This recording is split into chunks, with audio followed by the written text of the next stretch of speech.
The Roman Republic developed a complex system of government with checks and balances, consuls who shared executive power, a senate of aristocrats, and assemblies where common citizens could vote on certain matters. This system worked reasonably well for centuries, though it was often marked by fierce political competition and occasional violence. Rome expanded through a combination of military conquest and strategic alliances, gradually bringing more and more territory under its control. The Roman military was highly disciplined and innovative, adapting tactics and equipment to meet different challenges. Roman soldiers built roads and bridges and fortifications as they moved, leaving behind infrastructure that would last for centuries. Many of these roads are still visible today, straight lines cutting across the landscape, testament to Roman engineering prowess. The Romans also built massive aqueducts to carry water to their cities, constructed amphitheaters and baths, temples and forums. Their architecture, borrowing the column styles from Greece but adding innovations like the arch and the dome and concrete, allowed them to create structures of unprecedented scale and durability. As Rome's power grew, internal tensions increased. The gap between rich and poor widened. Political factions competed for control, sometimes through persuasion and legal maneuvering, sometimes through bribery and intimidation, occasionally through outright violence. Military generals accumulated enormous power, commanding armies that were loyal to them personally rather than to the state. This unstable situation eventually led to civil war. From this chaos emerged Julius Caesar, a brilliant general and politician who conquered Gaul and then crossed the Rubicon River with his army, defying the Senate and sparking another civil war. Caesar emerged victorious and was appointed dictator, but his growing power alarmed senators who feared he intended to make himself king. On the Ides of March, 44 years before the Common Era began, a group of senators surrounded Caesar in the Senate House and stabbed him to death, believing they were saving the Republic. Instead, Caesar's assassination led to more civil war. Eventually, Caesar's adopted heir Octavian defeated his rivals and became sole ruler, taking the title Augustus Caesar. He claimed to have restored the Republic, but in reality, he established what would become the Roman Empire, concentrating power in the hands of the emperor while maintaining the forms and symbols of republican government. Augustus ruled for over 40 years, bringing stability and prosperity, initiating what became known as the Pax Romana, the Roman peace, a period of relative stability that would last for 2 centuries. During this time, the Roman Empire reached its greatest extent, stretching from Britain in the northwest to Egypt in the southeast, from Spain in the west to Mesopotamia in the east. Within this vast territory, diverse peoples lived under Roman rule, maintaining their local customs and languages while also participating in a common imperial culture. Latin spread as a language of administration and literature. Roman law provided a common legal framework. Roman architecture and art could be found in cities from North Africa to Northern Europe. Life in Rome itself, the capital city, was a study in contrasts. The wealthy lived in spacious villas with elaborate mosaics and wall paintings, attended by slaves, enjoying imported delicacies and wines from across the empire. They sponsored gladiatorial games and chariot races, public spectacles that entertained the masses but also demonstrated the sponsors' wealth and generosity. The poor, meanwhile, lived in crowded apartment buildings, working as laborers or craftsmen or simply struggling to survive. They relied on the grain dole, free distributions of wheat that kept them from starvation, and they flocked to the public entertainments that gave them respite from their difficult lives. The gladiatorial games, staged in massive amphitheaters like the Colosseum, were brutal spectacles where trained fighters battled each other or wild animals, often to the death. To modern sensibilities, these games seem horrifying, but Romans viewed them differently, as demonstrations of courage and skill, as rituals that affirmed Roman values of strength and discipline. The games were also politically useful, keeping the urban poor entertained and therefore less likely to riot. Slavery was fundamental to the Roman economy.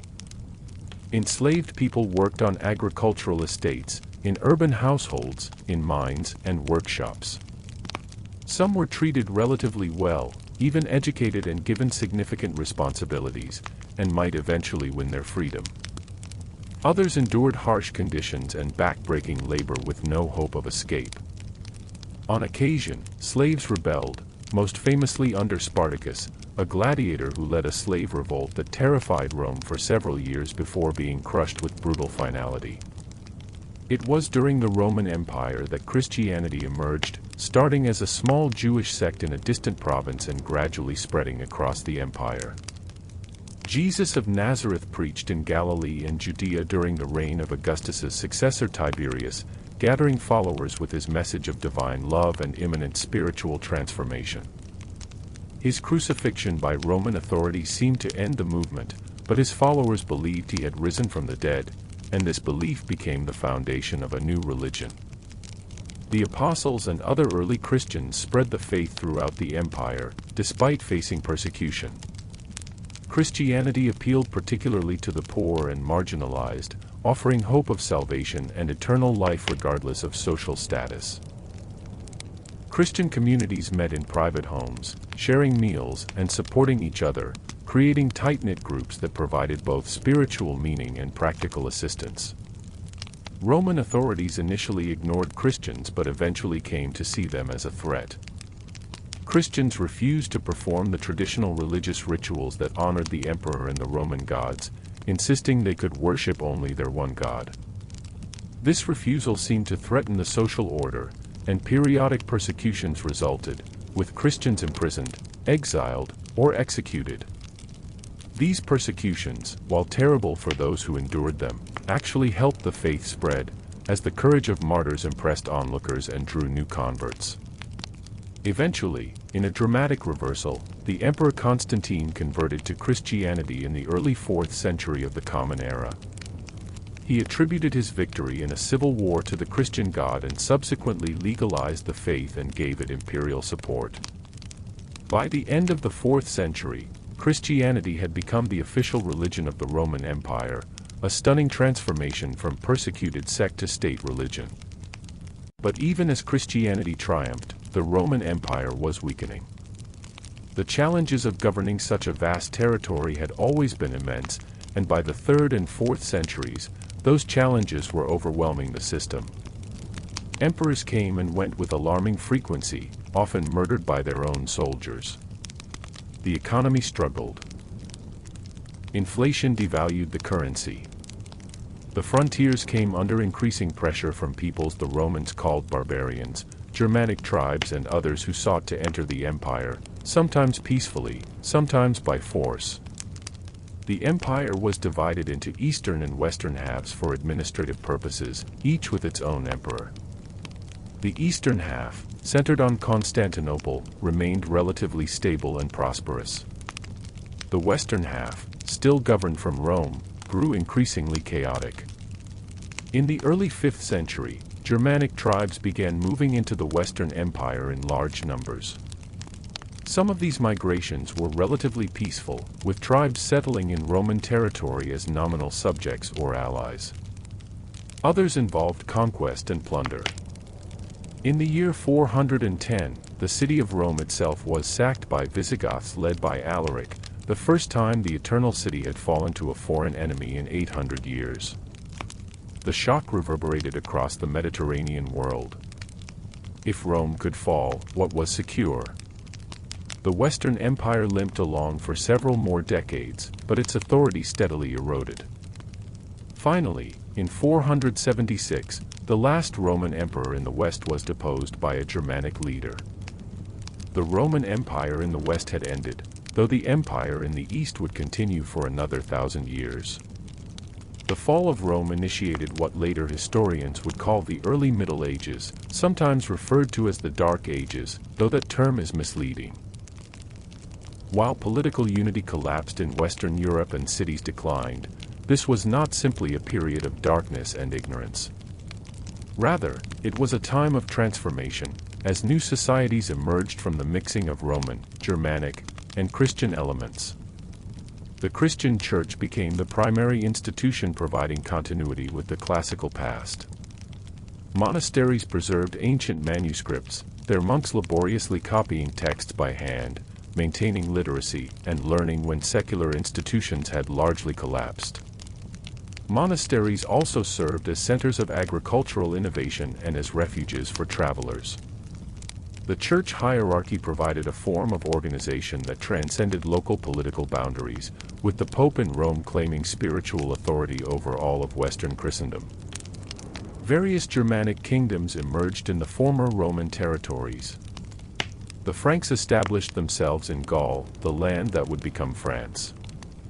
The Angles and Saxons settled in Britain. The Visigoths ruled Spain. The Ostrogoths initially controlled Italy. These kingdoms were often unstable, with power struggles and shifting boundaries, but gradually they developed into more lasting political entities. In the year 732, a Muslim army that had crossed from North Africa into Spain and was pushing into Frankish territory was defeated at the Battle of Tours by Charles Martel, grandfather of Charlemagne. This battle has sometimes been portrayed as saving Christian Europe from Muslim conquest, though the reality was more complex. Regardless, it marked roughly the northern limit of Muslim expansion in Western Europe. Charlemagne, who became king of the Franks in 768, created an empire that united much of Western and Central Europe. He was a successful military commander, expanding his territory through decades of campaigns. But he was also interested in learning and religion, bringing scholars to his court and promoting education. On Christmas Day in the year 800, Pope Leo III crowned Charlemagne as Holy Roman Emperor, attempting to revive the Roman Empire in the West under Christian authority. Charlemagne's empire did not long survive him intact, but the idea of a Christian empire in Europe persisted. Meanwhile, in the Eastern Mediterranean, the Byzantine Empire, as historians call the continuation of the Eastern Roman Empire, remained a major power. Constantinople was one of the world's great cities, with massive walls protecting it from attack, magnificent churches including the Great Hagia Sophia with its enormous dome, and a cosmopolitan population drawn from across the Mediterranean and beyond.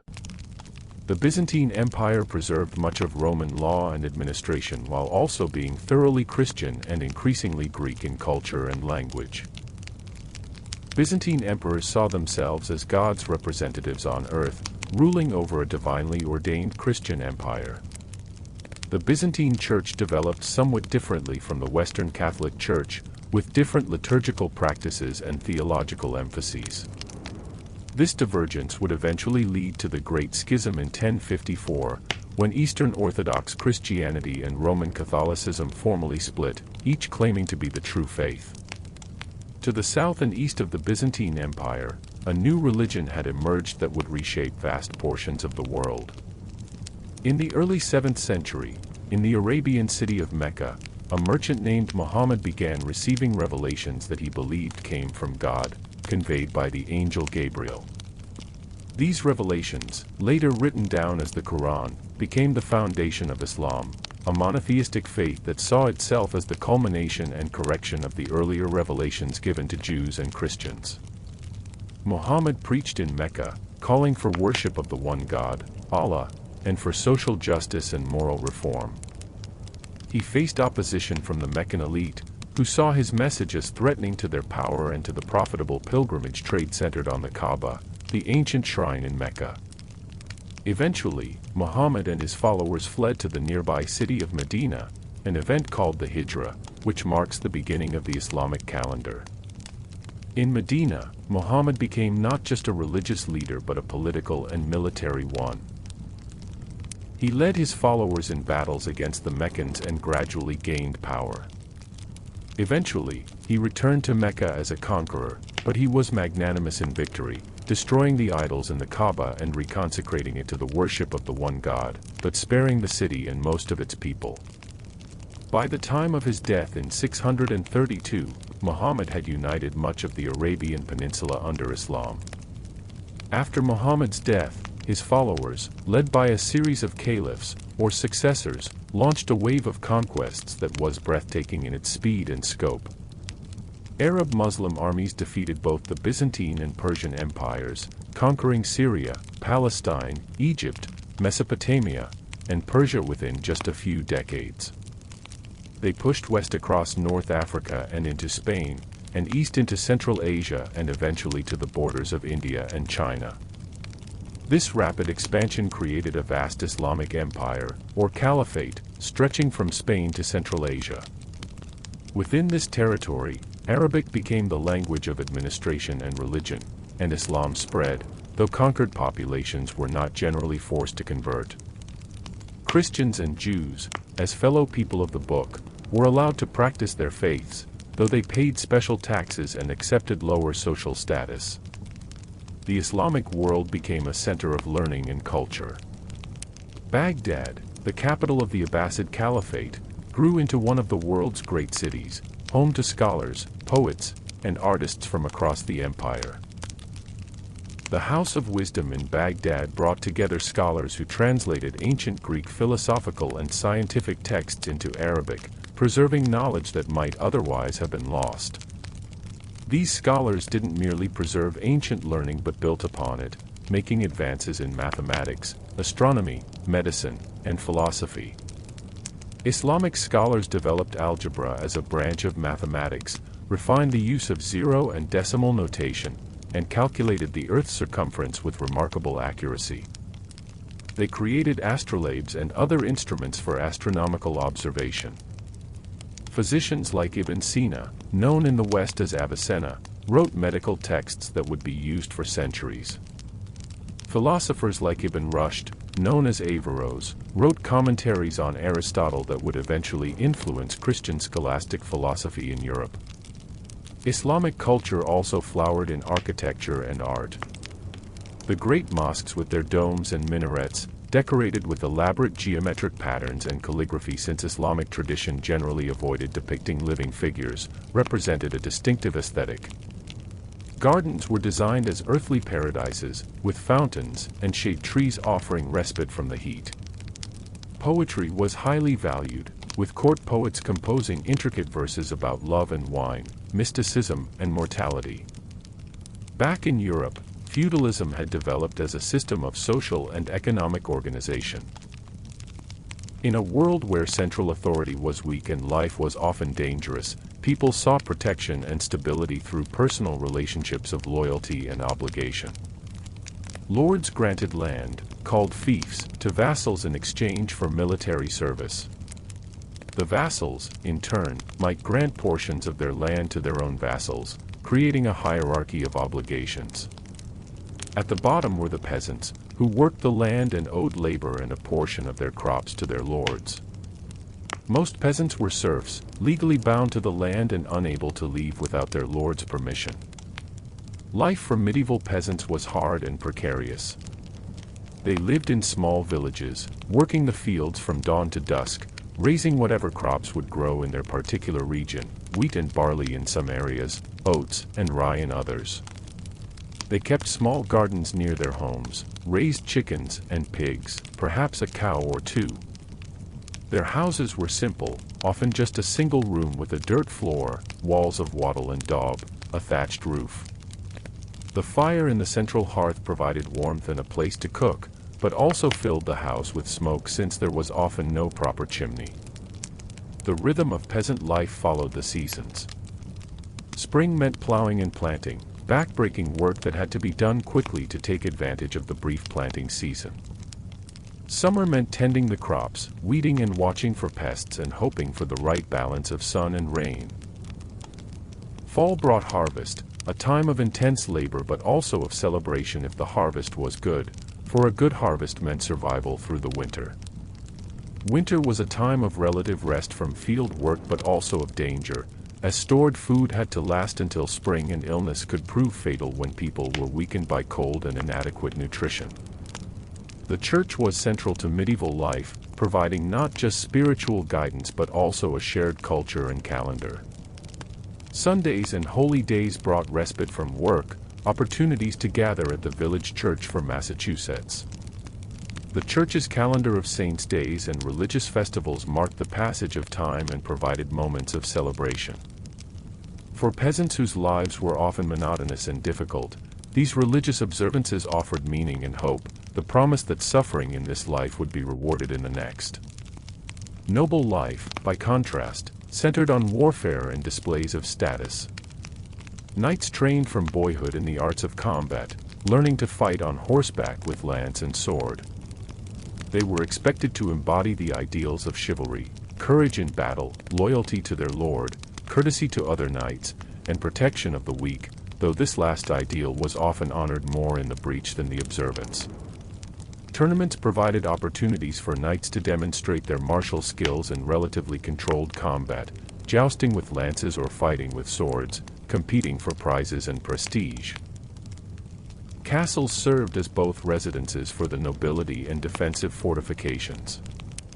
Early medieval castles were often fairly simple wooden structures, but over time, they evolved into massive stone complexes with high walls and towers, moats and drawbridges. The Great Hall was the center of castle life, where the lord held court, hosted feasts, and administered justice. Nobles demonstrated their wealth through elaborate feasts, displaying vast quantities of food, multiple courses of meat and fish, bread and pastries, all washed down with wine or ale. Minstrels and storytellers provided entertainment, singing songs of heroic deeds and courtly love. In 1066, William, Duke of Normandy, invaded England and defeated the Anglo-Saxon King Harold at the Battle of Hastings. This Norman conquest fundamentally changed England, introducing Norman French language and customs to an Anglo-Saxon culture. The Bayeux Tapestry, a remarkable embroidered cloth nearly 70 meters long, depicts the conquest in vivid detail, showing preparations for the invasion, the Channel crossing, the battle itself, and Harold's death, allegedly struck in the eye by an arrow, though the evidence from the tapestry is ambiguous. The High Middle Ages, roughly from the 11th through 13th centuries, saw significant changes across Europe. Population grew, new lands were cleared for agriculture, towns expanded, and trade increased. The feudal system remained, but a money economy was developing alongside it. Merchants gained wealth and influence. Guilds of craftsmen organized to protect their interests and maintain quality standards. Cities won charters from kings or lords, gaining varying degrees of self-government. This was also the age of the Crusades, a series of military expeditions launched by Western European Christians attempting to capture the Holy Land from Muslim control. In 1095, Pope Urban II called for a crusade to aid the Byzantine Empire and liberate Jerusalem. The response was overwhelming, with knights and commoners alike taking up the cross and marching east. The First Crusade succeeded in capturing Jerusalem in 1099, albeit with horrific violence, and Crusader states were established in the Levant. Subsequent crusades had mixed results. The Second Crusade achieved little. The Third Crusade, prompted by the Muslim leader Saladin's recapture of Jerusalem, brought together three of Europe's most powerful monarchs, Richard the Lionheart of England, Philip Augustus of France, and Frederick Barbarossa of the Holy Roman Empire. Despite their combined might, they failed to retake Jerusalem, though Richard negotiated a treaty allowing Christian pilgrims access to the holy sites. Later crusades accomplished even less, and by the late 13th century, the last Crusader strongholds in the Holy Land had fallen. The Crusades had profound effects beyond the immediate military campaigns. They intensified contact between Western Europe and the Islamic world, exposing Europeans to more advanced civilizations with sophisticated cultures and technologies. Crusaders returned with spices and silk, mathematical and scientific knowledge, architectural ideas. The Crusades also, tragically, unleashed waves of persecution against European Jews, who were scapegoated and massacred by crusading mobs, a dark chapter that would be repeated many times in European history. During these same centuries, magnificent cathedrals were rising across Europe, soaring structures that seemed to reach toward heaven. The Gothic style, which emerged in France in the 12th century, allowed for buildings of unprecedented height and light. Pointed arches and flying buttresses distributed weight in ways that allowed walls to be thinner and windows larger. These great windows were filled with stained glass, depicting biblical scenes and saints' lives in glowing colors that transformed the interior light into something otherworldly. Building a cathedral was a massive undertaking that might span generations. Master masons and architects designed structures of immense complexity, calculating angles and stresses without modern mathematics or engineering principles. Stonemasons carved intricate details, sculptors created figures for portals and niches, glaziers crafted stained glass windows, carpenters built scaffolding and roof structures. An entire cathedral might take 50 or 100 years to complete, its construction employing hundreds of workers and draining the resources of the surrounding region. Yet people willingly devoted enormous resources to building these cathedrals. They were not just churches but statements of civic pride, demonstrations of faith, and attempts to create earthly reflections of the divine. To enter a great Gothic cathedral was to experience architecture as a form of theology, the vertical lines drawing the eye and spirit upward, the colored light streaming through stained glass creating an atmosphere that seemed removed from the mundane world outside. This was also the age when universities emerged. Beginning in the 12th century, in cities like Bologna, Paris, and Oxford, groups of students and teachers organized themselves into corporations for learning. These universities grew out of cathedral schools but became independent institutions. Students came from across Europe to study theology, law, medicine, and philosophy. Classes were conducted in Latin, the common language of educated Europeans, allowing scholars from different regions to communicate and share ideas. In the universities, scholastic philosophy reached its height, attempting to reconcile Christian faith with classical philosophy, particularly the works of Aristotle, which were being rediscovered through Arabic translations.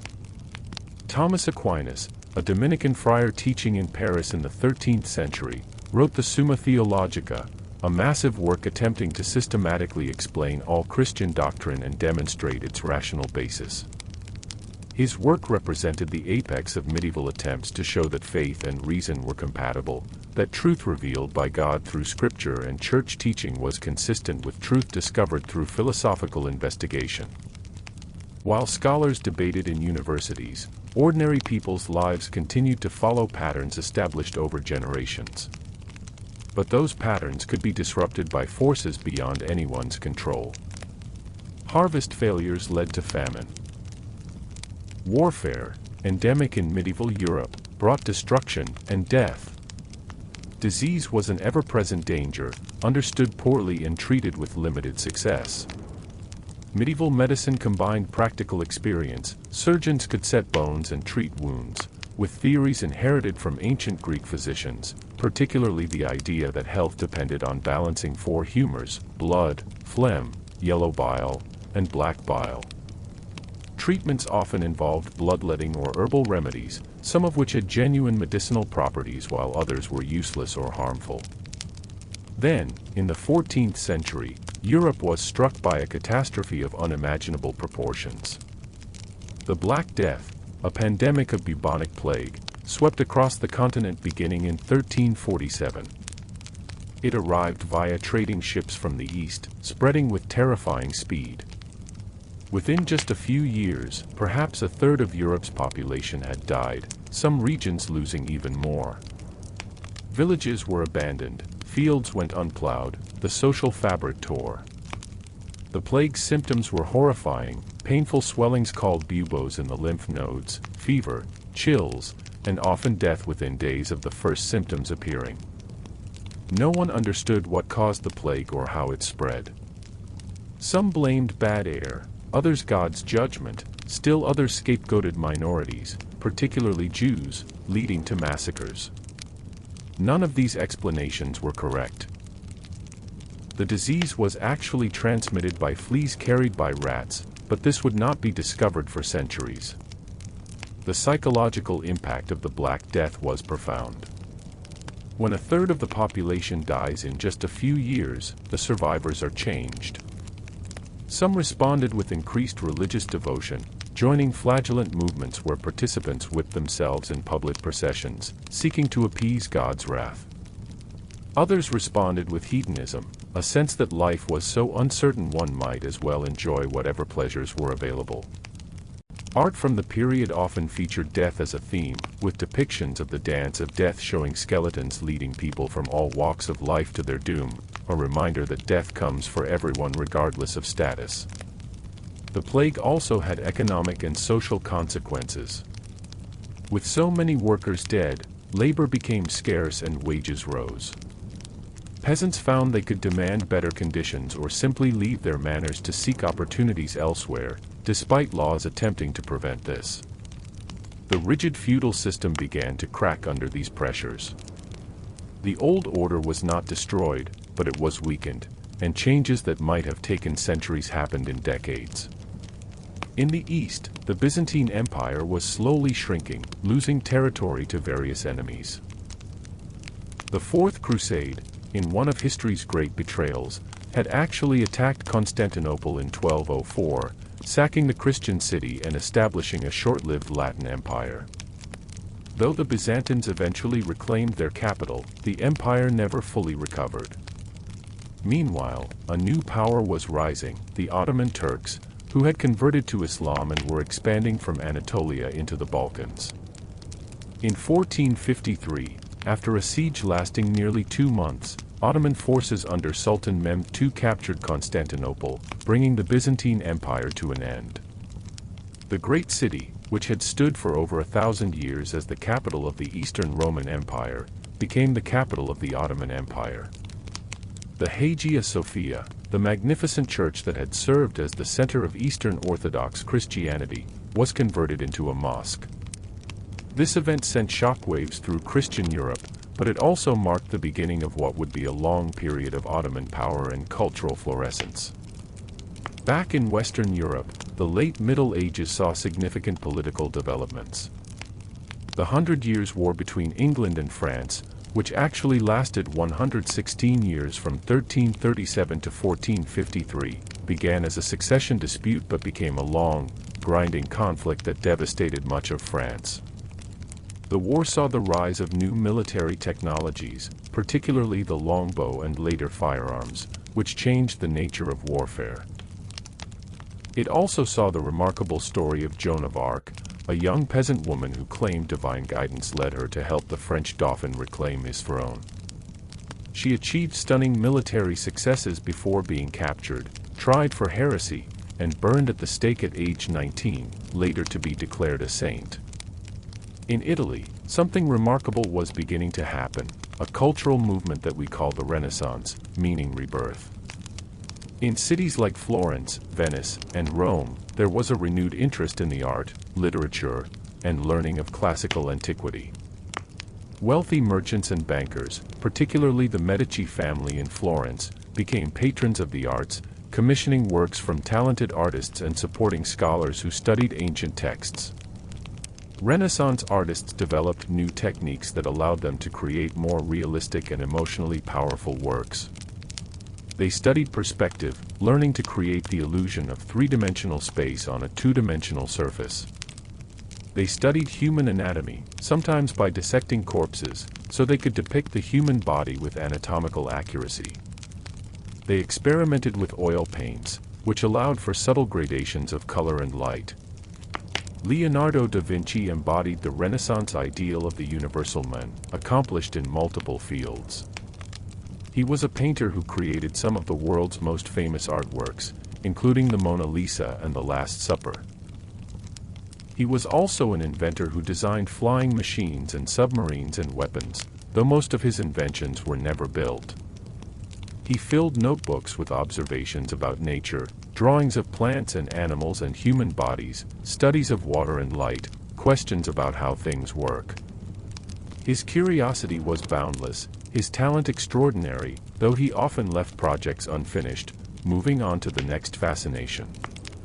Michelangelo, another towering figure of the Renaissance, was primarily a sculptor who saw his task as releasing the figure trapped within the block of marble. His David, a statue of the biblical hero carved from a single piece of marble, represents the ideal of human beauty and courage.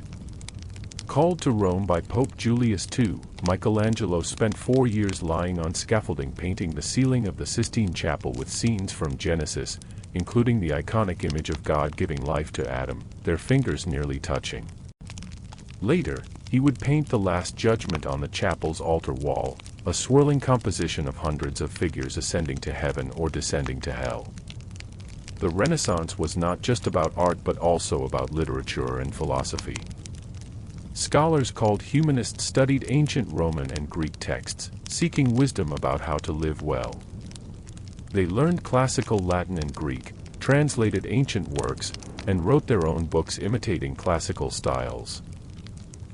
They emphasized human potential and dignity, believing that humans through reason and education could improve themselves and their societies.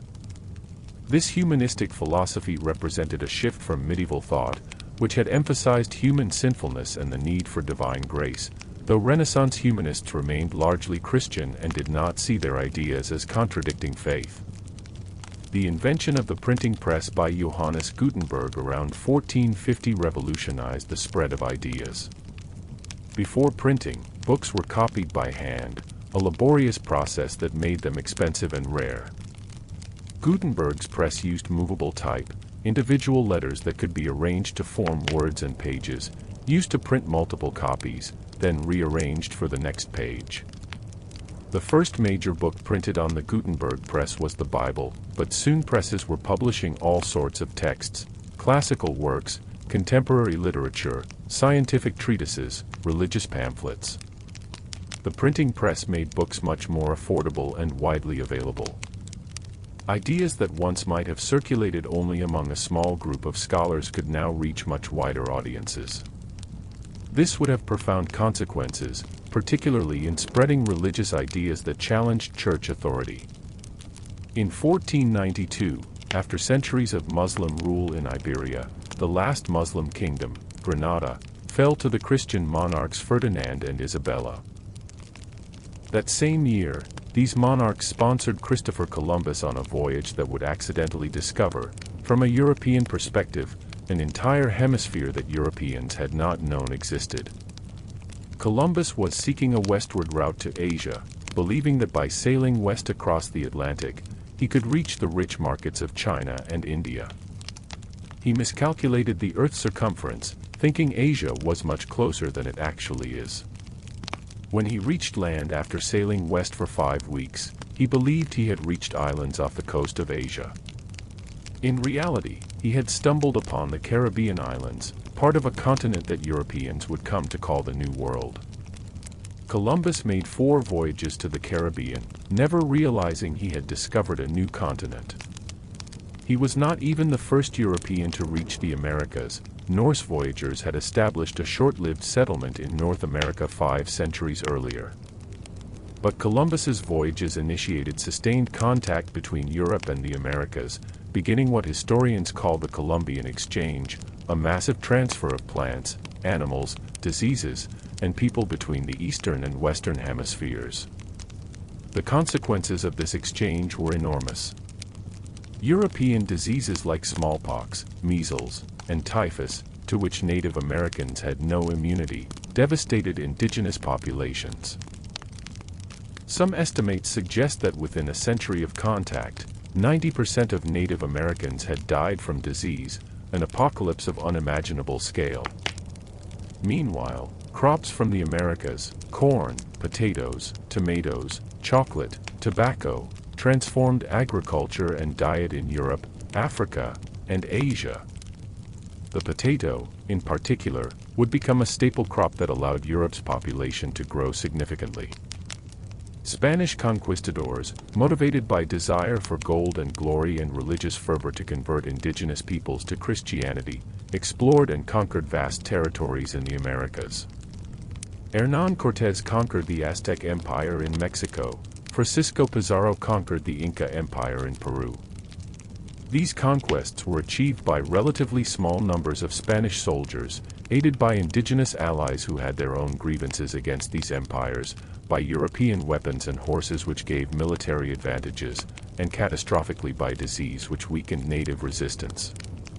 The Spanish established a colonial empire in the Americas, extracting enormous wealth particularly from silver mines worked by enslaved indigenous laborers. The flow of silver from the Americas to Europe had significant economic effects, contributing to inflation and helping to finance European wars and commerce. The Spanish also established the encomienda system, granting colonists control over indigenous communities and their labor, a system that was essentially slavery in all but name. Other European powers, seeing Spain's wealth from the Americas, sought their own colonial empires. Portugal claimed Brazil. France explored North America, claiming territory in what is now Canada and along the Mississippi River. England established colonies along the eastern coast of North America. The Netherlands claimed territories in the Caribbean and parts of North America and established a trading empire in the East Indies. These colonial ventures set the stage for centuries of European imperialism and global conflict. Back in Europe, religious upheaval was shaking the foundations of society. In 1517, a German monk named Martin Luther nailed 95 theses to a church door in Wittenberg, challenging various church practices, particularly the sale of indulgences, payments that supposedly reduced time souls spent in purgatory. Luther's complaints were not entirely original, but his timing was crucial. The printing press allowed his ideas to spread rapidly across Germany and beyond. Luther's theology centered on justification by faith alone, the belief that humans were saved by God's grace through faith, not by good works or church sacraments. This challenged the Catholic Church's role as mediator between humans and God. Luther also translated the Bible into German, arguing that people should be able to read Scripture in their own language rather than relying on Latin texts interpreted by priests. The Pope condemned Luther's teachings and demanded he recant. Luther refused, famously stating, "Here I stand, I can do no other." He was excommunicated, but he had powerful supporters among German princes who saw religious reform as an opportunity to challenge the authority of both Pope and Holy Roman Emperor.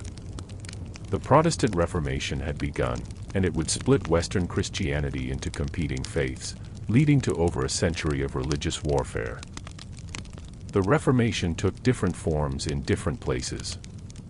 In Switzerland, Huldrych Zwingli and later John Calvin developed their own versions of Protestant theology.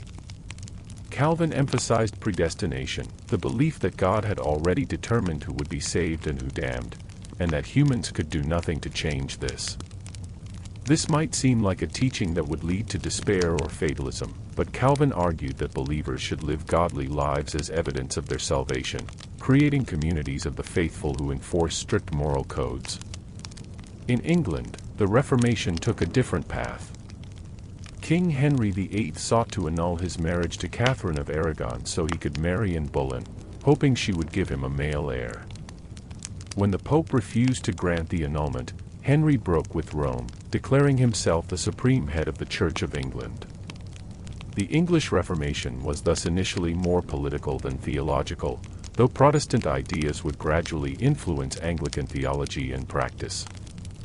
The Catholic Church responded to the Protestant challenge with what historians call the Counter-Reformation or Catholic Reformation. The Council of Trent, meeting over 18 years in the mid-16th century, clarified Catholic doctrine, reaffirming beliefs that Protestants had challenged while also addressing some of the abuses that had provoked the Reformation. New religious orders like the Jesuits, founded by Ignatius of Loyola, became champions of Catholic renewal, establishing schools, conducting missions, and serving as advisors to Catholic monarchs. Religious divisions led to violence. In France, Catholics and Protestant Huguenots fought a series of civil wars. The St. Bartholomew's Day massacre in 1572 saw thousands of Huguenots murdered in Paris and across France. In the Holy Roman Empire, tensions between Protestant and Catholic princes erupted into the 30 Years' War, beginning in 1618. This devastating conflict drew in most major European powers and ravaged much of Germany. By the time the Peace of Westphalia ended the war in 1648, perhaps a third of Germany's population had died from battle, disease, and famine. The 30 Years' War marked a turning point. The Peace of Westphalia established the principle that each prince could determine the religion of his territory and that states, not the Pope or Emperor, were the primary actors in international relations. This is sometimes seen as the beginning of the modern state system. Moreover, the sheer destructiveness of the wars of religion led many Europeans to seek tolerance and to question whether enforcing religious uniformity was worth such costs. While Europe was consumed by religious conflict, dramatic developments were occurring in science and philosophy. The scientific revolution, as historians call it, transformed understanding of the natural world.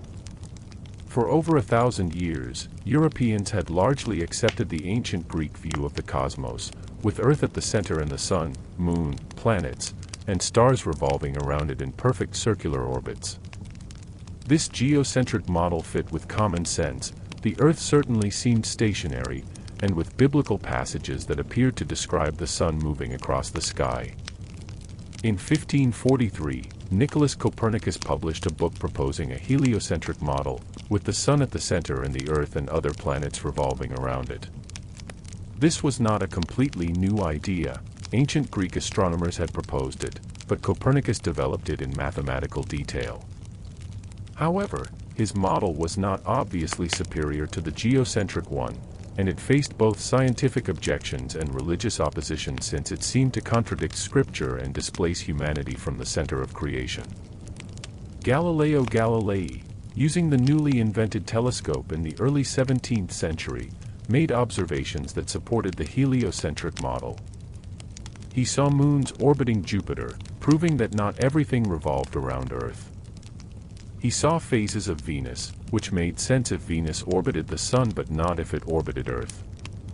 He saw mountains on the Moon and spots on the Sun, challenging the idea that celestial bodies were perfect and unchanging.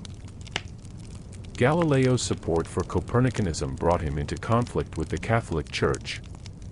He was tried by the Inquisition and forced to recant, spending his final years under house arrest, but his observations could not be unseen. Johannes Kepler, building on detailed astronomical observations, discovered that planets orbit the Sun not in perfect circles but in ellipses, with the Sun at one focus. He developed mathematical laws describing planetary motion, showing that the heavens followed precise, predictable patterns. This was a profound insight. The universe operated according to laws that could be expressed mathematically. Isaac Newton brought this revolution to its culmination. In his Mathematical Principles of Natural Philosophy, published in 1687, Newton presented a comprehensive system of mechanics, explaining both terrestrial and celestial motion through a few simple laws. His law of universal gravitation stated that every object in the universe attracts every other object with a force proportional to their masses and inversely proportional to the square of the distance between them. This single law explained why apples fall from trees and why planets orbit the Sun. Newton's physics seemed to reveal a universe that operated like a vast machine, following precise mathematical laws. This mechanistic view of nature would profoundly influence philosophy and culture. It suggested that through reason and observation, humans could understand the fundamental workings of nature. It raised questions about God's role. If the universe operated by natural laws, did it still need divine intervention? Other scientific advances followed. William Harvey described the circulation of blood through the body, challenging ancient medical theories. Robert Boyle conducted experiments on gases, establishing principles of chemistry. Antony van Leeuwenhoek, using microscopes, discovered a previously invisible world of microorganisms. These and many other discoveries created a sense that humanity was entering a new era of knowledge and progress. Philosophers grappled with the implications of these scientific discoveries. René Descartes sought to establish philosophy on a firm foundation by doubting everything that could possibly be doubted. He found he could doubt his senses, could even doubt that the external world existed, but he could not doubt that he was doubting, and therefore thinking. "I think, therefore I am," became his starting point for reconstructing knowledge. Descartes developed a philosophy that sharply divided mind and matter, seeing the physical world as a machine that operated by natural laws while the mind or soul was a different kind of substance altogether. John Locke argued that the mind at birth was a blank slate, a tabula rasa, and that all knowledge came from experience through the senses. He developed political philosophy arguing that governments derived their authority from the consent of the governed and that people had natural rights to life, liberty, and property that governments should protect. These ideas would profoundly influence political thought and later revolutionary movements. The 17th century also saw the rise of powerful absolute monarchs, particularly in France. Louis XIV, the Sun King, who ruled for 72 years, built the magnificent Palace of Versailles and established a court culture of elaborate ceremony and etiquette. He centralized power in his own hands, supposedly declaring, "L'état, c'est moi, I am the state." His long reign saw France become the dominant power in Europe, setting cultural standards that other courts imitated. French became the international language of diplomacy and polite society. Yet Louis's wars were expensive and his revocation of toleration for Protestant Huguenots damaged the French economy by driving out skilled workers. In England, the 17th century saw dramatic political conflict between Crown and Parliament, culminating in civil war, the execution of King Charles I, and a brief period of Republican government under Oliver Cromwell. After Cromwell's death, the monarchy was restored, but conflicts continued. In 1688, in what became known as the Glorious Revolution, Parliament invited William of Orange from the Netherlands to take the throne, forcing the Catholic King James II into exile. This established the principle that Parliament, not the king alone, was sovereign, setting England on a path toward constitutional monarchy. The 18th century, often called the Age of Enlightenment, saw philosophers and writers across Europe embrace reason as the primary source of authority and legitimacy. Enlightenment thinkers believed that through reason, humanity could reform society, eliminate superstition, and create progress toward greater happiness and justice. They challenged traditional authorities, the church, the monarchy, inherited aristocratic privilege, arguing that institutions should be judged by whether they contributed to human well-being. Voltaire, a French philosophe, satirized the absurdities and injustices he saw in French society, attacking religious intolerance and advocating for freedom of thought and expression. His writings were witty and popular but also provocative enough that he spent time in exile. Jean-Jacques Rousseau argued that civilization had corrupted human nature, which was fundamentally good, and he developed political theories about the general will and popular sovereignty that would influence later revolutionary thought. Denis Diderot coordinated the Encyclopédie, a massive reference work attempting to gather all human knowledge, implicitly arguing that knowledge should be made accessible to all educated people, not kept as the preserve of a few specialists. Enlightenment ideas spread through various means, books and pamphlets certainly, but also salons where educated people gathered to discuss ideas, coffee houses where men met to read newspapers and debate, and Masonic lodges that brought together members from different social classes united by Enlightenment ideals. Women participated in Enlightenment culture primarily through the salons, where educated women hosted gatherings and guided conversations, though they were largely excluded from universities and had limited opportunities to contribute to learning in official capacities. The Enlightenment also saw the development of political economy as a field of study. Adam Smith, in The Wealth of Nations published in 1776, analyzed how markets functioned and argued for limiting government interference in the economy. He described how the division of labor increased productivity and how individuals pursuing their own self-interest could, through market mechanisms, unintentionally produce outcomes beneficial to society as a whole, led as if by an invisible hand. But while Enlightenment thinkers spoke of universal human rights and dignity, European nations were deeply involved in the African slave trade, one of history's greatest atrocities. Beginning in the 16th century and continuing for over 300 years, millions of Africans were forcibly taken from their homes, transported across the Atlantic in horrific conditions, and sold into slavery in the Americas. The Middle Passage, as the Atlantic crossing was called, was a nightmare of overcrowding, disease, and death, with perhaps 15% of captives dying before reaching their destination. Those who survived the crossing faced lives of brutal labor, particularly on sugar plantations in the Caribbean and cotton plantations in North America. Enslaved people were treated as property, with no legal rights, subject to their owners' complete control. Families were torn apart when members were sold. Resistance was punished with horrifying violence.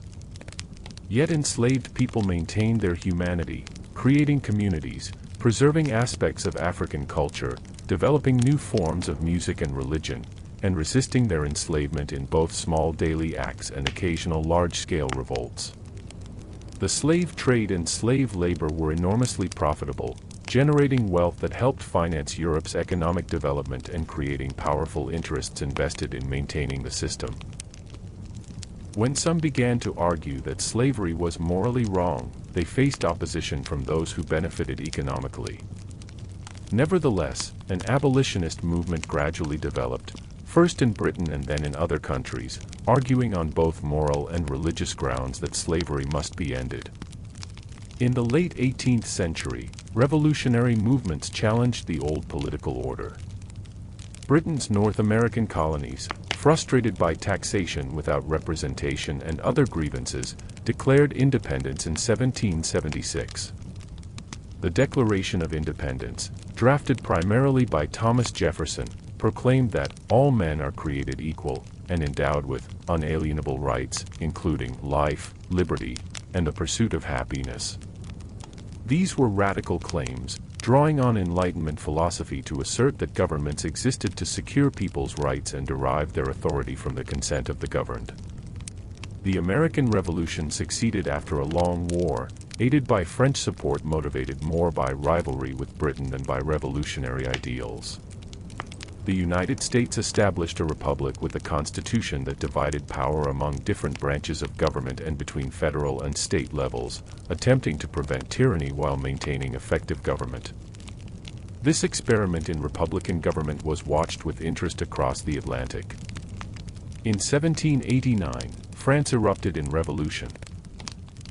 Financial crisis brought on by expensive wars and an inequitable tax system created political crisis.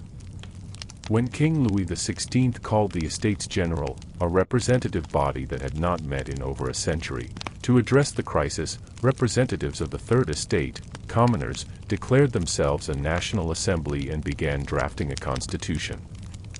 The revolution quickly radicalized. A Parisian crowd stormed the Bastille prison. Peasants across France rose up against their lords. The National Assembly abolished feudalism and issued the Declaration of the Rights of Man and of the Citizen, proclaiming liberty, equality, and popular sovereignty. But the revolution became increasingly violent. Louis XVI was executed in 1793. The Reign of Terror saw thousands guillotined, accused of being enemies of the revolution. Revolutionary leaders like Robespierre claimed to be defending the Republic but created a dictatorship that devoured its own supporters. Finally, a coup brought Napoleon Bonaparte to power, first as consul, then as emperor. Napoleon was a military genius who won a series of stunning victories, creating a French empire that dominated most of Europe. He also reformed French law, creating the Napoleonic Code which influenced legal systems across Europe and beyond. But his ambitions ultimately exceeded his grasp. An invasion of Russia ended in catastrophic retreat. A coalition of European powers finally defeated him at Waterloo in 1815. Napoleon was exiled, and the victorious powers attempted to restore the old order at the Congress of Vienna, though the revolutionary ideas of liberty and nationalism that the French Revolution had unleashed could not be completely suppressed. The 19th century saw the Industrial Revolution, beginning in Britain and gradually spreading to other countries, fundamentally transforming economy and society. For millennia, most people had lived as farmers, and most manufacturing had been done by hand in small workshops. Now, new machines powered by water and then by steam engines allowed for mass production in factories. The textile industry was revolutionized by inventions like the spinning jenny and the power loom. Iron production increased dramatically with new smelting techniques. Railroads, using steam locomotives, connected distant cities, allowing people and goods to travel faster than ever before. Industrialization created enormous wealth but also tremendous social upheaval. People migrated from countryside to cities to work in factories. Cities grew explosively, often without adequate housing or sanitation, creating crowded, filthy slums. Factory work was hard and dangerous, with long hours, low pay, and no protection for workers injured on the job. Child labor was common, with children as young as 5 or 6 working in textile mills or coal mines. The gap between rich and poor widened dramatically, with industrialists accumulating vast fortunes while workers struggled to survive. These conditions sparked new political movements. Socialists argued that capitalism was inherently exploitative and unjust, and that the means of production should be collectively owned. Karl Marx and Friedrich Engels wrote the Communist Manifesto, calling on workers to unite and overthrow the capitalist system. They developed a theory of history as driven by class struggle, predicting that capitalism would inevitably be replaced by socialism and eventually communism, a classless society of abundance. While Marx's predictions proved largely incorrect, his analysis of capitalism and his vision of social justice influenced labor movements and political parties across the world. Gradually, reforms ameliorated some of the worst conditions of industrial capitalism. Laws limited child labor and working hours. Workers organized unions to bargain collectively for better wages and conditions. Democratic reforms extended voting rights to more people, though women and many men were still excluded. Public health measures improved sanitation in cities. Universal education became more common. These reforms were not granted freely but had to be fought for, often against fierce resistance from those who benefited from the existing system. The 19th century was also the age of imperialism, when European powers, along with the United States and Japan, established control over much of Africa and Asia. Motivations for imperialism were complex, involving economic interests, strategic competition, missionary zeal to spread Christianity, and racist beliefs about European superiority and a supposed duty to civilize other peoples. The scramble for Africa was particularly rapid and ruthless. In 1884 and 85, European powers met at the Berlin Conference to divide Africa among themselves, drawing borders with no regard for existing political entities or ethnic groups, setting up conflicts that continue to affect Africa today. Colonial rule took various forms. In some places, Europeans established settler colonies, displacing indigenous peoples. In others, they ruled indirectly through local leaders who were expected to follow European direction. Everywhere, colonial rule was backed by military force and involved exploitation of local resources and labor. Indigenous peoples resisted in various ways, from armed rebellion to passive resistance to adaptation and collaboration, but European military technology and organization generally allowed them to maintain control, at least for a time. Meanwhile, nationalism was transforming Europe. People who shared a common language and culture increasingly believed they should have their own nation-state. Italy, long divided into multiple kingdoms and principalities, was unified in the 1860s through a combination of war and diplomacy. Germany, similarly fragmented, was unified under Prussian leadership, proclaimed as an empire in 1871. These new nations upset the balance of power in Europe. The late 19th and early 20th centuries saw rapid technological change. Electricity began to replace steam power, lighting cities and powering new machines. The telephone and telegraph revolutionized communication. Photography and later motion pictures created new ways of capturing and sharing images. The internal combustion engine made possible automobiles and eventually airplanes. Scientific understanding advanced rapidly, with discoveries in chemistry, biology, and physics opening new fields and possibilities. In physics, the certainties of Newtonian mechanics were challenged by new discoveries. Albert Einstein's theory of relativity showed that space and time were not absolute but relative to the observer's motion, that mass and energy were equivalent, that gravity was not a force but a curvature of spacetime.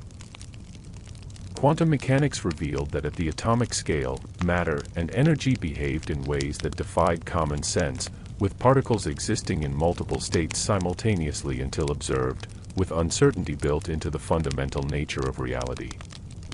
These discoveries revolutionized physics but also raised philosophical questions about the nature of reality and knowledge. Darwin's theory of evolution by natural selection, published in 1859, revolutionized biology and challenged traditional religious understandings of human origins. Darwin argued that species changed over time through a process of variation and selection, that all life on Earth shared common ancestry, that humans had evolved from earlier primates just as other species had evolved from their ancestors. This theory faced fierce resistance from those who saw it as contradicting biblical accounts of creation, but the evidence for evolution became overwhelming, and it provided a unifying framework for understanding biology. By the early 20th century, Europe was divided into two alliance systems, creating a dangerous situation where a conflict between two nations might draw in all the major powers. In the summer of 1914, the assassination of an Austrian archduke by a Serbian nationalist triggered a chain reaction. Austria-Hungary declared war on Serbia. Russia mobilized to support Serbia. Germany declared war on Russia and France.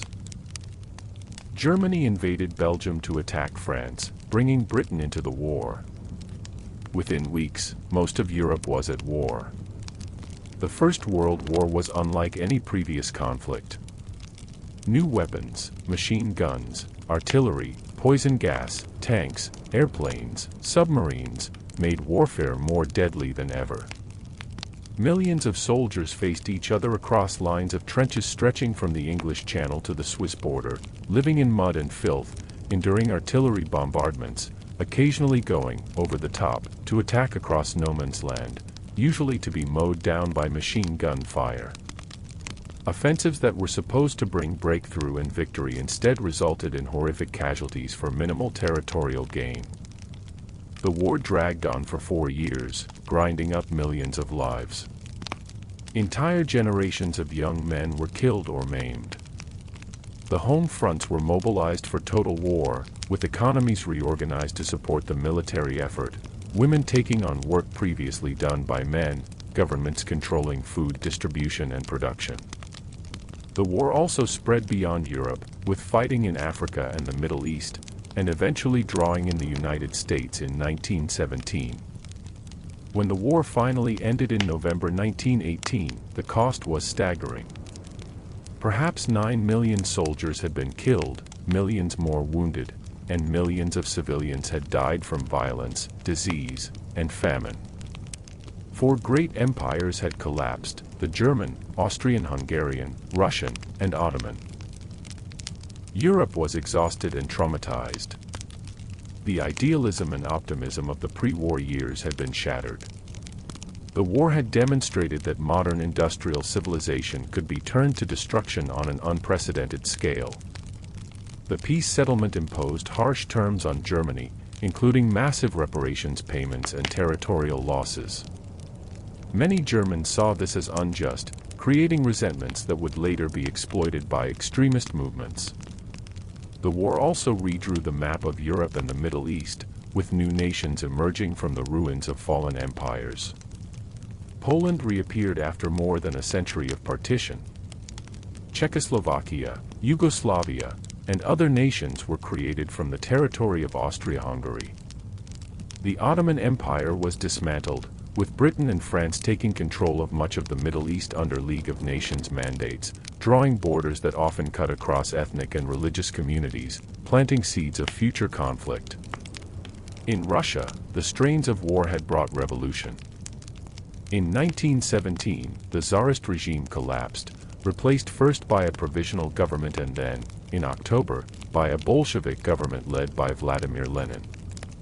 The Bolsheviks, following Marxist ideology, sought to create a socialist state, abolishing private property and attempting to reorganize society along communist lines. This involved a brutal civil war, followed by forced collectivization of agriculture, industrialization campaigns, and political repression.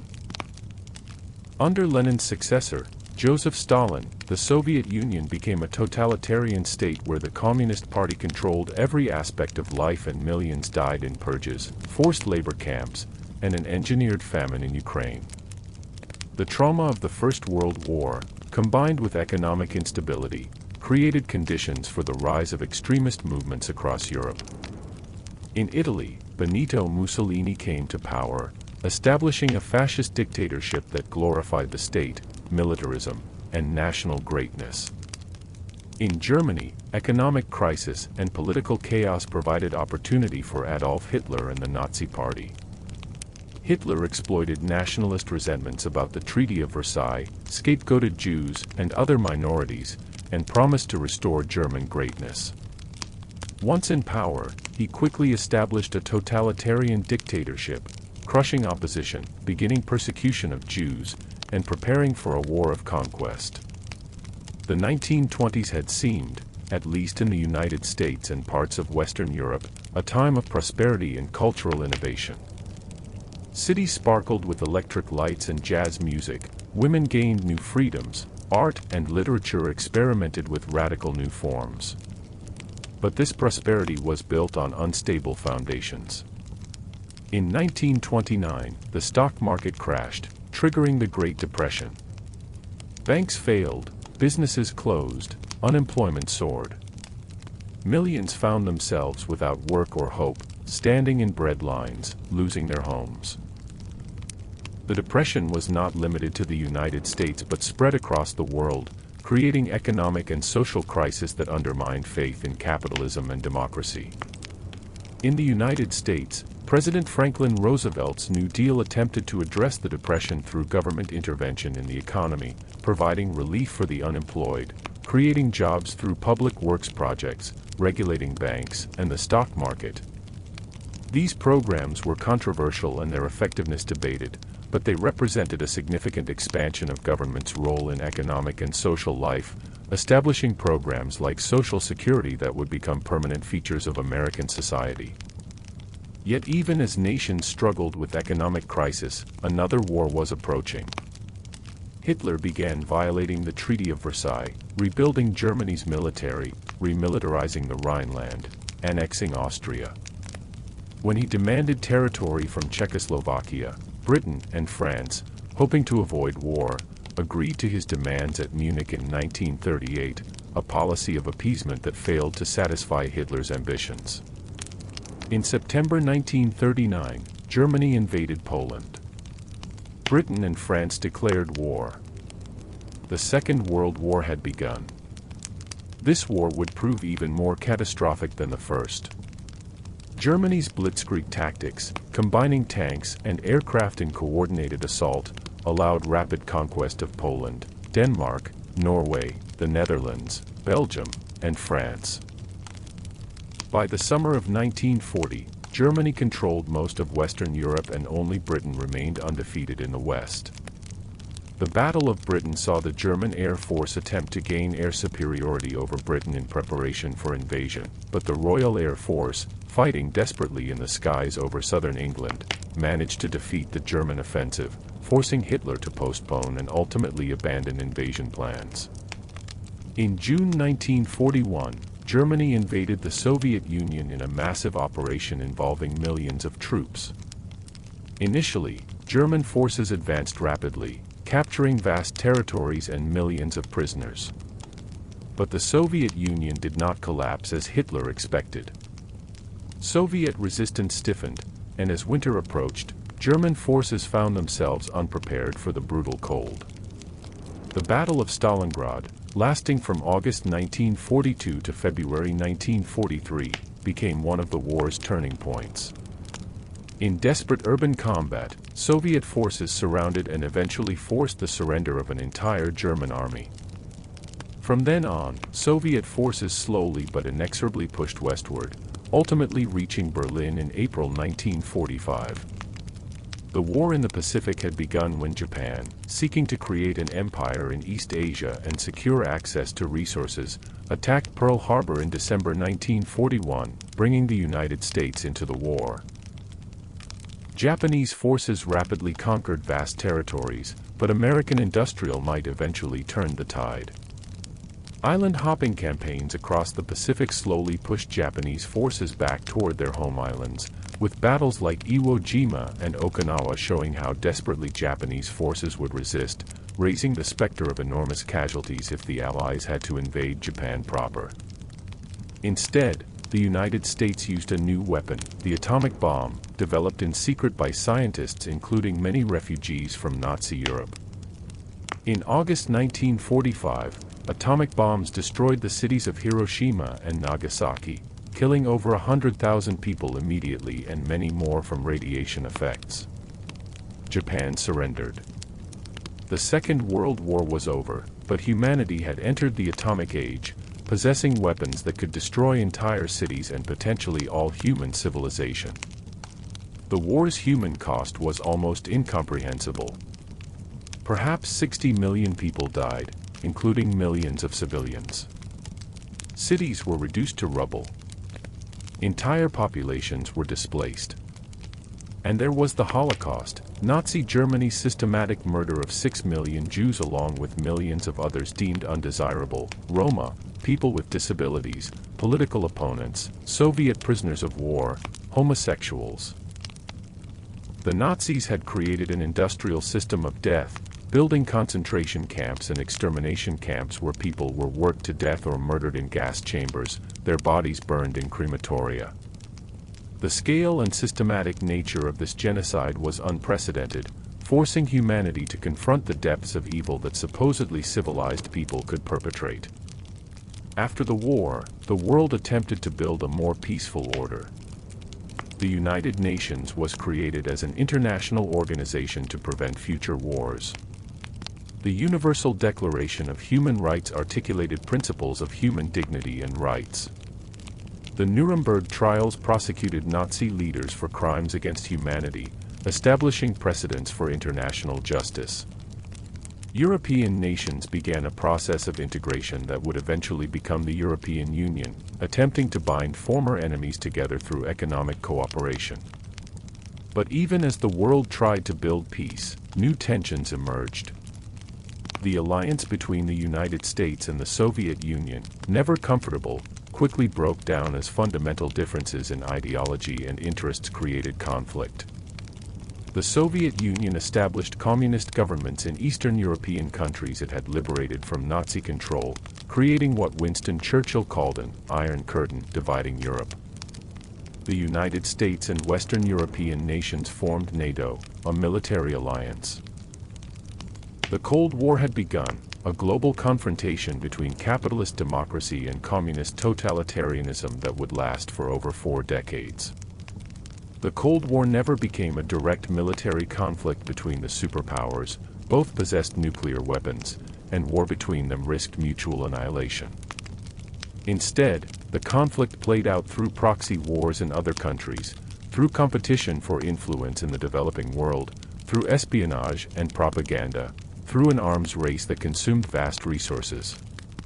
The threat of nuclear war hung over the world, particularly during crises like the Cuban Missile Crisis in 1962, when the United States and Soviet Union came frighteningly close to nuclear conflict before both sides stepped back from the brink. Meanwhile, the old colonial empires were collapsing. The Second World War had weakened the European powers and colonized peoples, inspired by ideals of self-determination and often led by Western-educated elites, demanded independence. India gained independence from Britain in 1947, though partition into India and Pakistan involved horrific communal violence and mass displacement. Indonesia gained independence from the Netherlands. African nations achieved independence through the 1950s and 60s, sometimes peacefully, sometimes only after armed struggle. This decolonization reshaped the world map and created dozens of new nations, though many struggled with political instability, economic underdevelopment, and borders drawn by colonial powers without regard for ethnic or cultural realities. In the United States, the civil rights movement challenged racial segregation and discrimination. African Americans, who had been brought to America in chains and had endured centuries of slavery followed by another century of segregation and oppression, organized to demand their rights. Through protests and boycotts, through legal challenges and political organizing, through the moral leadership of figures like Martin Luther King Jr., who preached nonviolent resistance and appealed to America's stated ideals, the civil rights movement achieved landmark victories. The Supreme Court's Brown v. Board of Education decision declaring school segregation unconstitutional, the Civil Rights Act of 1964 banning discrimination, the Voting Rights Act of 1965 protecting voting rights. These victories came at great cost, with civil rights workers beaten and murdered, but they represented fundamental progress toward racial justice, though the struggle for true equality continues. The 1960s saw a broader wave of social change, particularly in Western countries. Young people challenged traditional authorities and values, protesting the Vietnam War, experimenting with new lifestyles and consciousness-expanding drugs, embracing rock music that spoke to their rebellion and yearning for something more authentic. The women's movement challenged gender roles and fought for equal rights and opportunities. The sexual revolution questioned traditional sexual morality. Environmental movements raised awareness about pollution and ecological destruction. These movements did not achieve all their goals, but they shifted cultural attitudes in lasting ways. The Vietnam War, where the United States intervened to prevent Communist North Vietnam from uniting the country under communist rule, became a quagmire that divided American society. Despite deploying hundreds of thousands of troops and massive firepower, the United States could not defeat the North Vietnamese and Viet Cong forces, who used guerrilla tactics and enjoyed support from the Soviet Union and China. As casualties mounted and the war dragged on year after year with no clear path to victory, opposition grew at home. Protests filled the streets. Young men refused the draft. The war finally ended in 1975 with the fall of Saigon and Vietnam's reunification under communist rule, a humiliating defeat that traumatized America. In 1969, American astronauts walked on the moon, fulfilling President Kennedy's pledge to reach the moon before the decade ended. The Apollo program was partly driven by Cold War competition. The Soviet Union had achieved early successes in space, launching the first satellite and putting the first human in orbit, but the moon landing represented a triumph of human ingenuity and courage.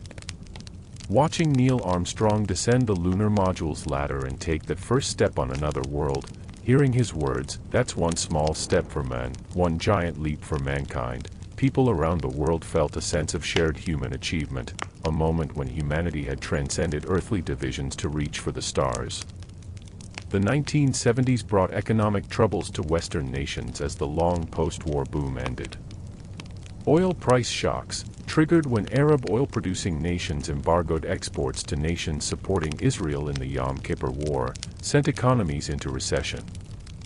Inflation and unemployment rose together in a phenomenon called stagflation that defied Keynesian economic theories. Western nations struggled to adjust to a new economic reality where they no longer dominated manufacturing as Asian nations, particularly Japan, became competitive producers of high-quality goods. In China, Mao Zedong had established a communist state in 1949 after decades of civil war. Mao's attempts to rapidly transform China through campaigns like the Great Leap Forward and the Cultural Revolution caused immense suffering, with tens of millions dying from famine and political violence. After Mao's death in 1976, Deng Xiaoping gradually reformed the economy, introducing market mechanisms while maintaining Communist Party political control. This combination of economic liberalization and political authoritarianism proved remarkably successful at generating growth, lifting hundreds of millions out of poverty and transforming China into an economic powerhouse, though at significant human and environmental cost. The Cold War seemed eternal, an endless confrontation between two systems that would last indefinitely. But in the 1980s, the Soviet system began to crumble under the weight of its own contradictions. An inefficient economy that couldn't meet people's needs, military spending that consumed resources desperately needed elsewhere, a political system that stifled initiative and innovation. When Mikhail Gorbachev became Soviet leader in 1985, he attempted reforms, glasnost, or openness, and perestroika, or restructuring. But these reforms unleashed forces he couldn't control. In 1989, the Berlin Wall fell, that concrete barrier that had divided the city and symbolized the division of Europe. East Germans poured through, embracing West Germans in scenes of joy and celebration. Across Eastern Europe, communist governments collapsed in what became known as the revolutions of 1989, mostly peaceful transitions achieved through popular pressure. The Soviet Union itself dissolved in 1991, fragmenting into 15 independent republics. The Cold War had ended not with nuclear apocalypse but with the peaceful collapse of one system, leaving many to wonder what kind of world would emerge. The end of the Cold War brought hope that humanity might be entering an era of peace and cooperation, that liberal democracy and market economics had triumphed and would spread across the world. The 1990s saw rapid globalization, with trade barriers falling, capital flowing freely across borders, corporations operating globally, and the internet connecting people across vast distances. Information that once took weeks to cross oceans now traveled instantaneously. People could communicate with others anywhere on the planet. Knowledge once available only in great libraries could be accessed from home computers. But the new era also brought new challenges and disappointments.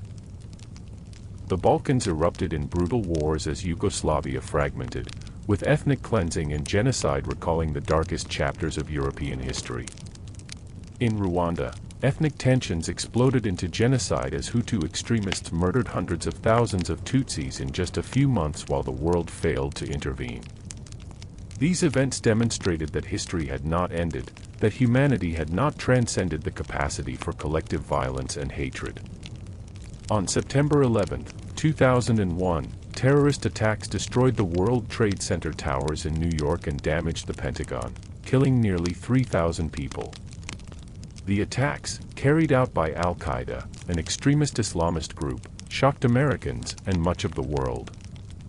The United States launched a war on terror, invading Afghanistan to overthrow the Taliban regime that had harbored Al-Qaeda and later invading Iraq, claiming it possessed weapons of mass destruction, though these were never found.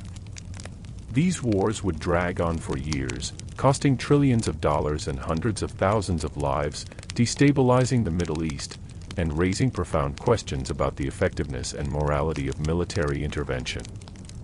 The early 21st century also brought financial crisis. In 2008, the collapse of the American housing market triggered a global financial crisis, the worst since the Great Depression. Banks failed, stock markets crashed, unemployment soared.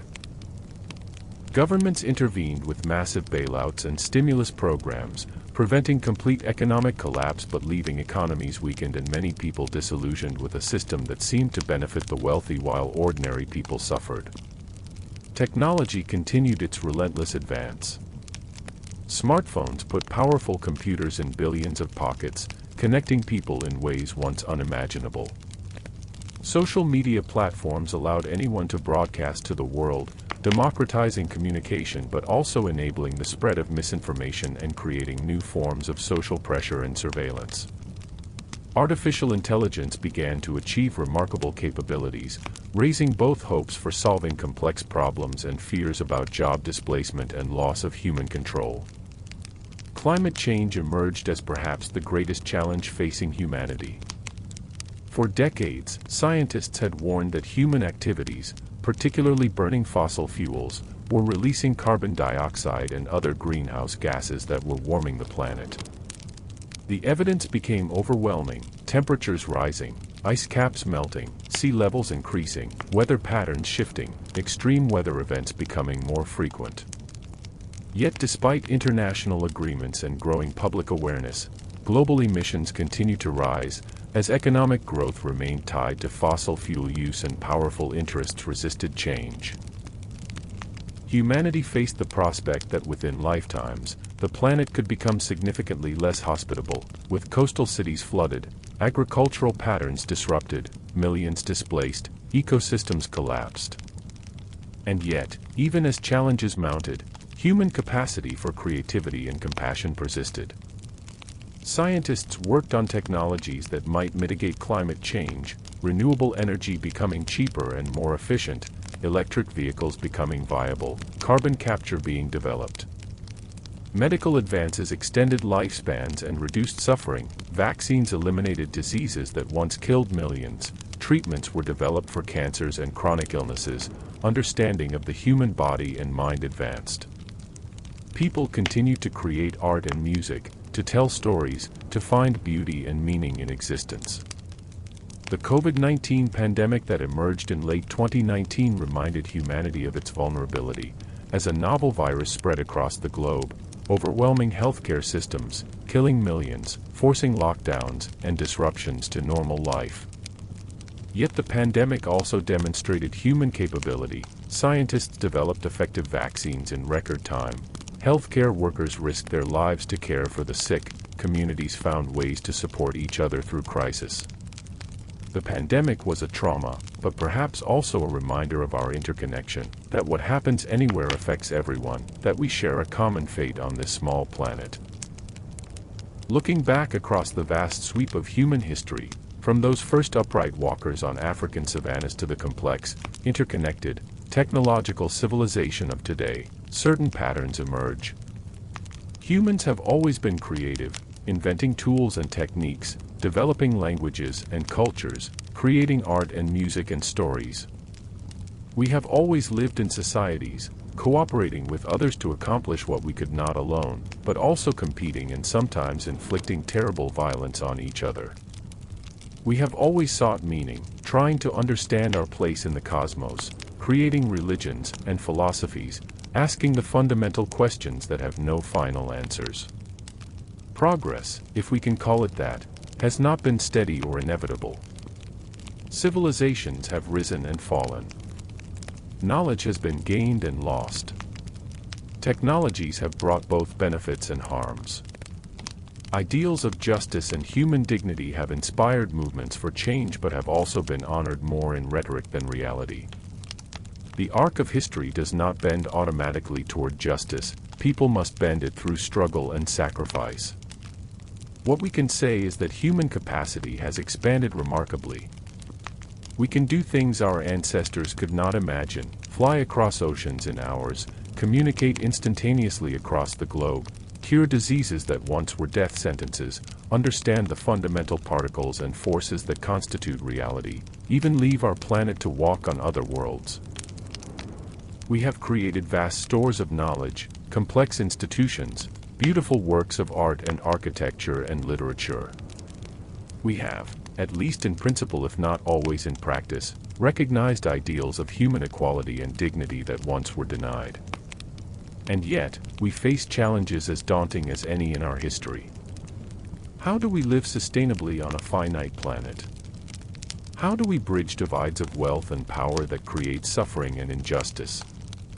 How do we manage technologies that can enhance or enslave, heal or harm? How do we find meaning and purpose in a universe that science reveals as vast and indifferent? How do we honor both individual freedom and collective welfare? These questions have no simple answers, but they are questions each generation must grapple with. Perhaps what matters most is that we continue to ask these questions, continue to strive for better even knowing we will fall short, continue to create and connect and care. The story of humanity is ultimately countless individual stories, of parents raising children, of farmers tending crops, of craftspeople making things, of scholars seeking truth, of artists expressing beauty, of friends sharing laughter and tears, of lovers finding each other across the vast improbability of existence, of strangers showing kindness, of the brave standing up for what's right when it would be easier to look away. Each of us is a thread in a tapestry that stretches back to the beginning of our species and forward to an unknown future. We inherit traditions and knowledge and institutions from those who came before. We make choices that affect those who come after. We are connected not just to the people around us now but to all who came before and all who will come after, part of an ongoing human project of trying to build lives worth living, societies worth inhabiting, a civilization worthy of our highest aspirations. The past holds countless stories of suffering, of wars and oppressions, famines and plagues, cruelties and injustices. But it also holds stories of courage and creativity, of love and sacrifice, of people who made their corner of the world a little better, who stood for justice when others were silent, who created beauty that still moves us centuries later, who expanded human knowledge and capability, who showed compassion to those in need. We are the inheritors of all this history, the complicated, tragic, inspiring, frustrating story of humanity. We did not choose to be born into this particular moment, but here we are, faced with the challenges and opportunities of our time. What we make of our brief time on Earth, how we treat each other and the planet we share, what we create and what we preserve, what we value and what we oppose, these choices matter, perhaps not in the grand scheme of an indifferent universe, but in the lived experience of beings who can suffer and flourish, who can despair and hope. And so the story continues, generation after generation, each adding their verses to an epic poem that has no author and no planned ending, that contains tragedy and comedy, heroism and villainy, wisdom and folly. We write our parts and then pass the pen to those who follow, trusting, perhaps naively but necessarily, that the story will go on, that humanity will find ways to navigate the challenges ahead, that the light of consciousness and culture will continue to burn in what Carl Sagan called a mote of dust suspended in a sunbeam, our small planet orbiting an average star in an ordinary galaxy in an incomprehensibly vast cosmos. The night sky our ancestors gazed at in wonder is the same one we see today, though now we understand something of what those lights actually are, distant suns and galaxies, the remnants of stellar explosions from billions of years ago, the background radiation from the universe's birth. We have learned so much and yet stand before mysteries even deeper than those our ancestors contemplated. Where does consciousness come from? Why does the universe exist rather than nothing? Is there meaning or only what meaning we create? These questions echo across millennia, connecting us to all who have wondered. Perhaps it is in the asking itself that we find our humanity, in that distinctively human compulsion to seek understanding even knowing we will never achieve final answers, to strive for better even knowing we will never achieve perfection, to create meaning and beauty in a universe that provides neither. We are creatures caught between earth and sky, between body and mind, between what we are and what we aspire to be, living in the tension of knowing we are insignificant specks in cosmic terms yet feeling that our lives matter infinitely. In quiet moments, when the noise of daily life subsides, we might feel a connection to that long chain of ancestors who loved and struggled, who looked up at stars and wondered, who held their children and hoped for their future, who faced death with courage or fear or acceptance, who were in their essentials not so different from us. Their blood flows in our veins. Their struggles made possible our existence. Their choices constrain and enable our own. We are them, continued. And we are also ourselves, unique individuals with our own experiences and perspectives, living in this particular moment with its particular challenges and possibilities. We can despair at the problems we face or find hope in human capacity to adapt and overcome. We can focus on what divides us or what unites us. we can live for ourselves alone or recognize our interdependence. These two are choices, made not once but repeatedly, in small moments and large. The future remains unwritten, a vast space of possibility constrained by physics and biology and history but not determined. What happens next depends on billions of individual choices that aggregate into historical forces, on chance events that shift trajectories, on human creativity and stubbornness and hope. We cannot know what will come, whether humanity has centuries or millennia ahead or whether we will find ways to destroy ourselves or be destroyed by forces beyond our control. But tonight, now, in this moment, humans across the planet are living their lives, children are being born and elders are dying, people are falling in love and breaking apart, some are creating beauty while others are inflicting harm. Scientists are making discoveries while artists are expressing visions. The poor are struggling to survive while the wealthy live in comfort. The brave are resisting injustice while the comfortable look away. And most are simply doing their best to get through another day, to care for those they love, to find meaning and connection in this strange business of being alive. This has always been the human story, in all times and places, the grand historical forces and the intimate personal moments, the sweep of empires and the daily routines, the famous figures whose names echo through history and the countless billions whose names are forgotten but whose lives mattered just as much to them and to those who loved them.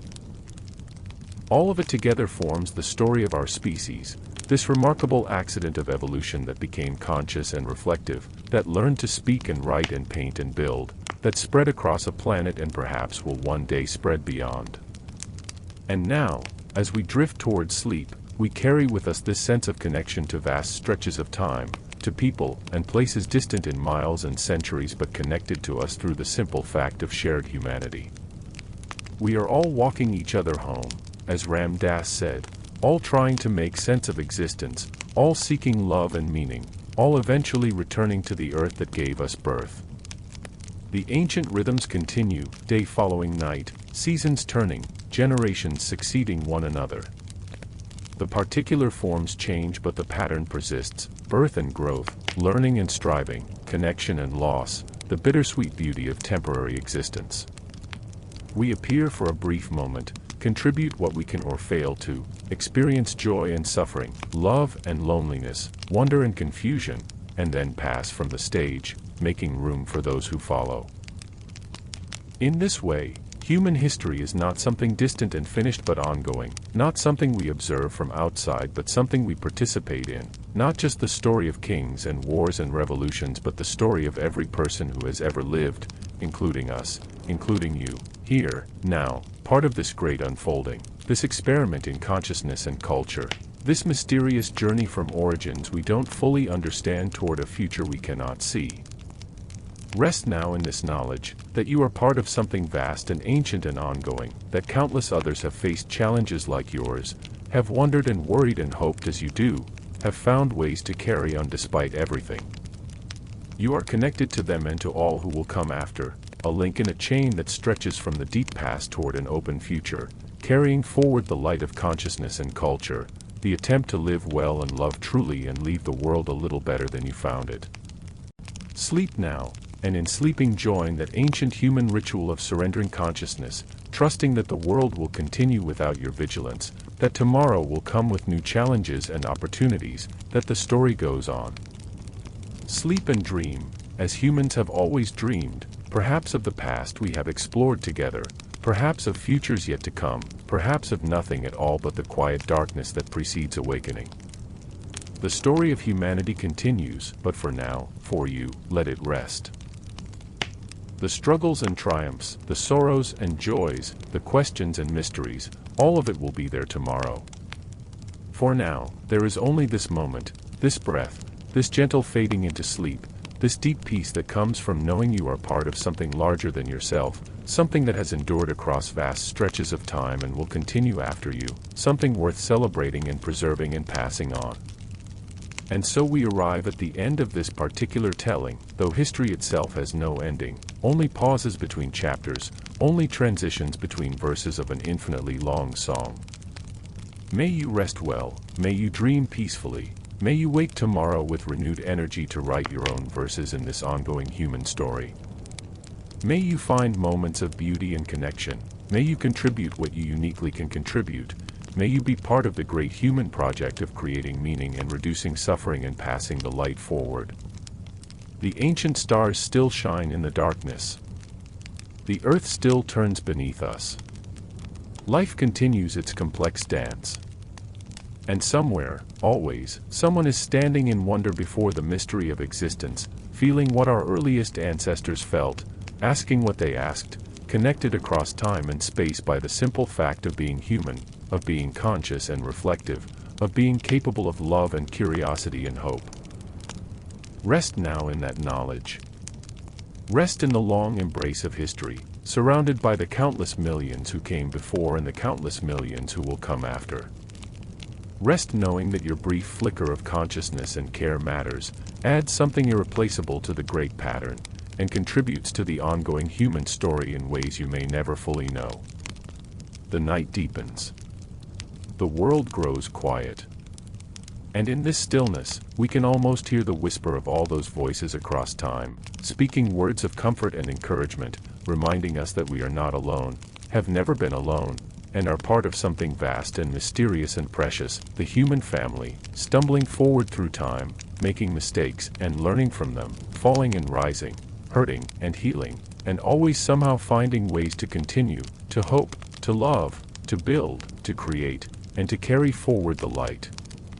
Sleep now, and let history rest with you. Let the long story pause while you restore yourself for tomorrow's chapter. Sleep deeply and peacefully, cradled by the knowledge of all who came before and all who will follow, part of an unbroken chain of life and consciousness stretching back to origins and forward to unknown horizons. Sleep, and in sleeping, trust in the resilience of the human spirit, the persistence of hope, and the possibility of tomorrow. The story continues, but for now, it whispers itself into silence, fading like twilight into darkness, like consciousness into dreams, like the end of this telling into the vast quiet of night, where all stories rest before beginning again, where all questions sleep before waking to new answers, where all of human history dissolves into the simple, profound mystery of existence itself, that anything exists at all, that we are here to witness and wonder, that consciousness arose from matter too. Contemplate the cosmos, that love and meaning emerged from evolutionary processes, that we are, impossibly, miraculously, here. And with that mystery held gently in your heart, with that sense of wonder and connection and belonging, you can release the day and all its concerns, release the past with all its weight, release even the future with all its uncertainties, and simply be here, now, in this moment of peace, this moment of rest, this moment of gentle surrender to sleep and dreams and the healing darkness that precedes each new dawn. Good night, fellow traveler through time. Good night, brief flicker of consciousness in the cosmic night. Good night, precious individual expression of the great human story. May you rest deeply, may you wake gently, and may you continue your journey with courage and compassion, adding your unique verses to the endless poem we write together, generation after generation, across the ages, into the open and unknowable future that awaits us all. The story sleeps now, as you sleep. Tomorrow it will wake, as you will wake. But for now, there is only rest, only peace, only the deep quiet of letting go, of trusting in the continuity of things, of knowing that the world will still be here in the morning, that the story will continue, that your part in it matters and will matter, even after you have joined those countless ancestors who came before, becoming part of the past even as new generations become the present and the future. Rest now, in the fullness of time, in the embrace of history, in the peace of knowing you are exactly where you should be, part of the great flow, the endless river of humanity moving through time, carrying forward dreams and knowledge, love and hope, the precious flame of consciousness that somehow, against all odds, continues to burn bright in the darkness. Sleep.